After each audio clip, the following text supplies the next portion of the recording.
So eto mga kababayan, panoorin natin itong news explain ni Ed Linggau. Ano po dito po sa News 5, everywhere kine-credit po natin sa kanila yan. So eto, i-play na po natin. Pag pinatay ako, patayin mo si BBM, si Lisa Araneta at si Martin Romualdez. No joke. Giit ni VP Sara Duterte, hindi tunay na banta ang kanyang binitawan sa nakaraang mga araw. Ang utos daw niya ay isang conditional act of revenge o paghihiganti lamang. Taken out of context daw ang lahat ng kanyang sinabi na sa isang banda ay totoo naman. Ang sabi kasi ng bise, nag-utos siya na patayin ang Pangulo, First Lady at Speaker kung sakali lamang na may pumatay sa kanya. Pero tignan po natin kung ano ang sinasabi ng batas sa mga kasong grave threats at sedition. Bakit grave threats and sedition? Dahil ayon sa DOJ, ito ang mga kasong maaring kaharapin ng Vice President kung sakali lamang. Sa Section 139 ng Revised Penal Code, ito po ang sedisyon, ang paggamit ng puwersa o pananakot para pigilan ang pagpapatupad ng batas o eleksyon o ang trabaho ng mga LGU. Pero ito pa, kasama sa definisyon ng sedisyon ang inflicting any act of hate or revenge on a public officer or employee. Kaya kahit po ito ay paghihiganti lamang, maring pasok po sa sedisyon. Ang parusa po riyan hanggang 12 years na pagkakabilanggo at 2 milyong pisong penalty. Sa article yan mga kababayan ha, pasok sa sedisyon yung mga sinabi nitong si Sara. Kasi nga, mismong iginigiit pa nila ha, conditional threat daw mga kababayan yung sinabi nitong si Sara.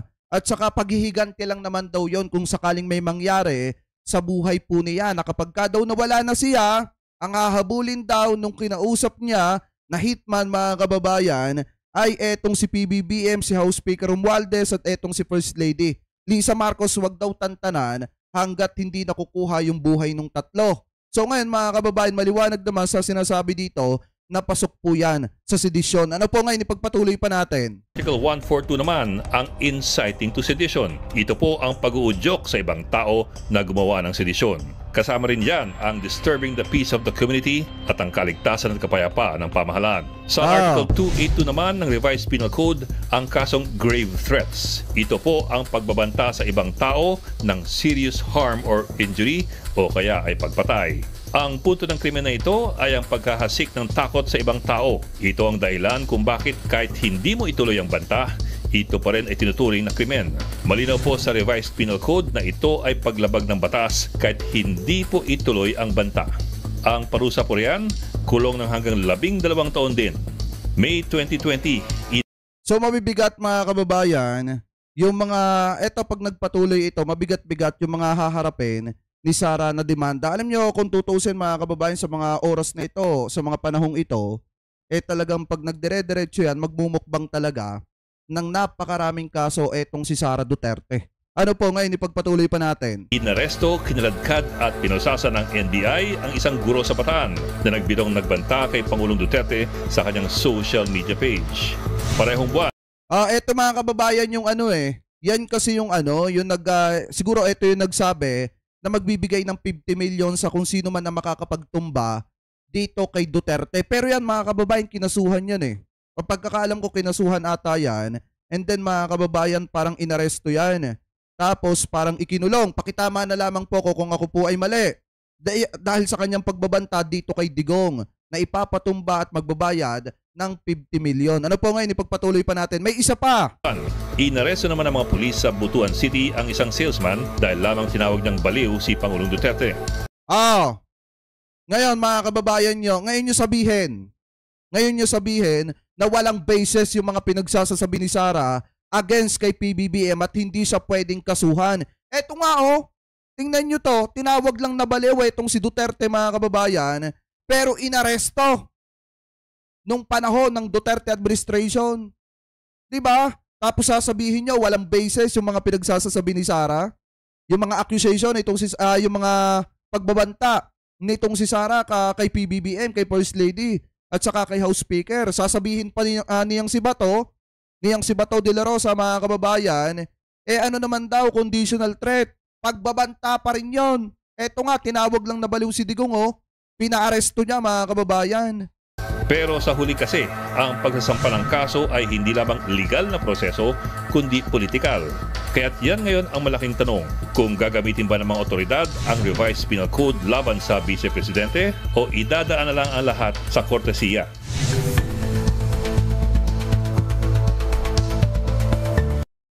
O yan, napakaliwanag na yung mga pinagsasasabi nitong si Sara, pasok sa sedisyon at saka sa grave threats, mga kababayan.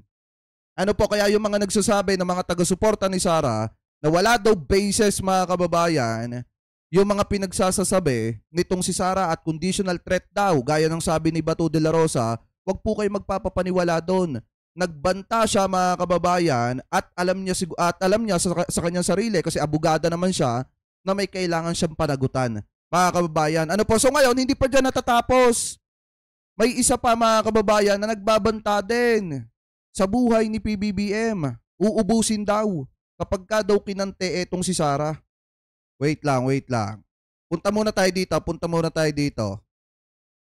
Mamaya natin i-play yung isa pa nagbabanta, hanapin ko lang. So ngayon, mga kababayan, kita nyo naman, pasok sa sedisyon at grave threat yung mga pinagsasasabi nitong si Sara. Ngayon, mga kababayan, eto, pag-usapan din natin ito pang isang balita na nakita po natin na kung saan yung panawagang impeachment laban po kay Sara Duterte, mga kababayan, mas lalo daw pong lumalakas. Ngayon, may pinapalabas, kung makikita nyo kanina, may in-upload na video, etong si Anthony Taberna, mga kababayan, etong si Katunying. Pero gaya nga po ng sabi ko, hindi kasi natin basta pinapatulan yung issue, lalo na kung walang main source. Let's say, mga kababayan, kung yan ay nanggaling lang basta sa isang vlogger and then o kaya isang reporter, mga kababayan, tapos wala pang backup evidence like galing sa Malacanang, galing sa PCO, mga kababayan, hindi kasi natin pwedeng patulan. Lalo na kung yan, mga kababayan, sinasabi sa huli ng kanyang video na kahit ilaban natin yon, hindi naman tayo mananalo. Doon pa lang, mga kababayan, questionable na. Yung sinasabi niya na kahit ilaban naman natin yan, hindi naman tayo mananalo. Hindi naman din mananalo. At least, mga kababayan, kung sinasabi niya na hindi mananalo, malalaman ng taong bayan. Maglalabasan lahat ang baho ni Sara Duterte kapag umusad yung impeachment complaint laban po sa kanya. Ano po ngayon, mga kababayan, ito, pakinggan po natin itong balita na nakita natin galing po ulit sa Bilyonaryo News Channel. Ano po, ikinikredit po natin sa kanila yan. I-play na po natin. Justice, para ho ba sa inyo, sa lahat ng inyong narinig, meron ho bang sapat na batayan para i-impeach si Vice President Sara Duterte? Yung grounds for impeachment, it's very broad. Nakasabi sa saligang batas, betrayal of public trust. That's a catch-all phrase, no? Anything can fall within that. So, pwedeng pumasok dyan yung misuse of confidential funds, pwedeng pumasok dyan yung mga iba pang mga accusation against her, like yung mga pagbigay ng pera sa mga DepEd officials. Yung mga panunuhol niya, mga kababayan, kasi mismong may tao na nag-testify, yung kanyang testimonya, mga kababayan, na nakatanggap siya ng sobre dito kay Sara Duterte na 50,000 yung laman, mga kababayan, per sobre. Ano po, per envelope. So ngayon, siyam na envelope yon, nagkakahalaga ng 450,000 pesos yung natanggap niya. At yun mismo, mga kababayan, ay sinabi po ni Undersecretary Mercado. Ano po ngayon, ipagpatuloy pa natin. That would constitute bribery or betrayal of public trust rin, no? Dahil that's a very broad term. Para po sa inyo, ano ho yung offense na masasabi niyong pinakamalakas na posibleng batayan sa kanyang impeachment? Well, yung misuse of confidential funds dahil those are public funds and if nakita natin sa hearing na the reasons, yung mga documents na sinabit nila halos hindi mapaniwalaan, no? Dahil yung mga pangalan na lang, Mary Grace Piatos, mukhang fictitious talaga. Madaming At saka, mga kababayan, yung binitawan ni Gina Acosta na talagang sinasabi niya mismo, kaya niya ipinagkatiwala yung 125 million dito kay Colonel La Chica kasi may basbas ni Sara. Doon pa lang mga kababayan, tumbok na si Sara ang nasa sa likod ng lahat, kaya ay pinagkatiwala yung 125 million dito kay La Chica mga kababayan na pinaghihinalaan naman di umano na bagman nitong si Sara. Ano po? So ngayon ipagpatuloy pa natin. Madaming dokumento na very unbelievable na yung liquidation nila ng confidential funds. So that's papasok rin yan sa graft and corruption, and that will also fall under betrayal of public trust dahil sabi ng saligang batas, all public officials are accountable at all times to the people. Sabi na nag-comment baka daw mga homeless, yung mga bata daw na nakita nyo kanina. Homeless ba yung bata na nagsasalita at naninisi sa gobyerno? Pagpatuloy pa natin. For their functions, including their disposal or their expenditure of public funds. Para ho ba sa inyo, katanggap-tanggap yung pong so far narinig natin doon sa Committee on Good Government na yung pera na withdraw ng kanyang Special Disbursing Officer ay ibinigay sa security official, sir? Well, dapat tanungin yung security official anong ginawa niya sa pera, no? Pwede namang sabihin ng security official na inutusan ako, ibigay ito doon sa isang somebody who gave information. So hindi pa tapos yan. Dapat matanong yung the security official who received the money, anong ginawa niya sa pera? So kailangan pa po ng paliwanag doon, but ultimately kasi mga kababayan, parang hindi pa ata natatanong itong si Colonel La Chica dyan po sa kamera. Ano po kaya dapat, sana bukas mga kababayan, merong hearing. Kaso ang problema, parang na-cancel ata yung hearing mga kababayan dahil para maka-attend etong si Sara dun po sa imbitasyon ng NBI sa kanya. Kaya po nakansela yung hearing dito po sa kamera. Pero mga kababayan, sana sa susunod na hearing dyan sa kamera, ang una nilang magisa mga kababayan etong si Colonel La Chica. Kasi siya ang susi ng lahat para malaman ng taong bayan kung saan napunta yung pera ng mamamayan. Kasi siya, sa kanya ibinigay yung buo na 125 million pesos. Mga kababayan, dahil sa basbas nitong si Sara kay Gina Acosta. So dapat isa siya sa magisa sa susunod na hearing. Ano po ngayon, ipagpatuloy pa natin. Para po sa inyo so far, with that kind of information, hindi pa po irregular para sa inyo yon? Well, ang dami ng problema. Yung mga liquidation nila, yung mga pangalan, mga mukhang fictitious talaga, pero dapat tapusin nila. Okay. Dapat mabuo yung kwento. All right.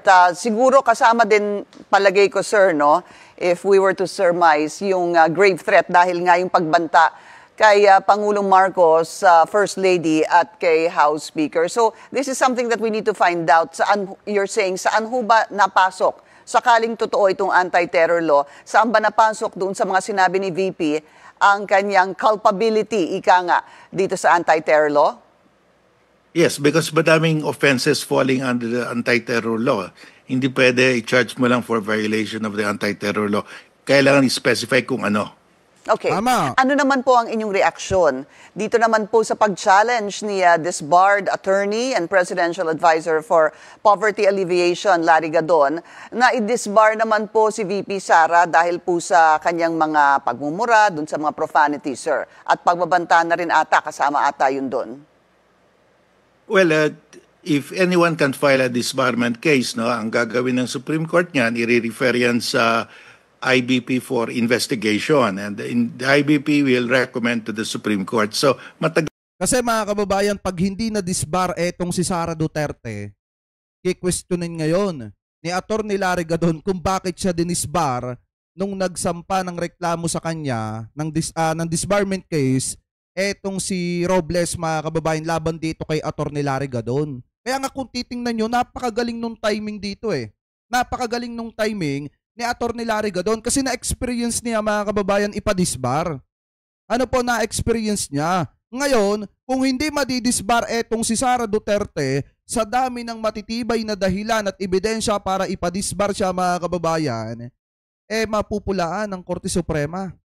Ano po, mapupulaan sila mga kababayan. Kasi yung mismong nagsampa ng disbarment case laban kay Sara, mismong naka-experience ipadisbar. Ano po ngayon, ipagpatuloy pa natin. Dal pa na proseso yan. But ang sabi ho niya kasi dapat gawin to ng Korte Suprema na motu proprio, gaya po ng ginawa daw sa kanya. Well, iba naman yung sa kanya kasi yung sa kanya talagang he was iba yung mga statements niya. Ito naman ang dito grave threats, no? So this will fall under grave threats. So hindi mga kababayan. Yung kay Atty. Larry Gadon kasi, alam ko natatandaan niyo yan. Yung matatagal dito napag-usapan natin yan, natalakay natin yan. Yung about dun kay Robles at saka dito kay Atty. Larry Gadon na issue na kung saan nakasakay sa isang sasakyan itong si Atty. Larry Gadon, and then kini-question niya etong mga inilalabas na balita, mga post nitong si Robles mga kababayan. Ngayon, etong si Robles pinatulan etong si Atty. Larry Gadon and then nagsampa ng reklamo, nagsampa ng disbarment case laban dito kay Atty. Larry Gadon. Pero mga kababayan, kung titingnan nyo yung kay Sara Duterte, di ba minura niya si PBBM, minura niya si First Lady Liza Marcos, pini-ay niya etong sina House Speaker. Tapos after nun mga kababayan, di ba pinagbantaan na po niya. Ibig sabihin, yung mga pagmumura ni Sara Duterte, halos walang pinagkaiba yan doon sa naging pahayag dati nitong si Atty. Larry Gadon laban dito kay Robles. Pero na-disbar. Pakitama na lamang po ko ha, ang alam ko na-disbar etong si Atty. Larry Gadon. At isa siya sa nakaranas na ipadisbar. Kaya nga kung hindi madidisbar etong si Sara, talagang mapupulaan ng Korte Suprema dyan. Anyway, ipagpatuloy pa natin. may pagka-criminal ito, no? So Justice, pero well, he can always file. na-mention din ho niya kasi yung pagmumura ni VP Sara eh.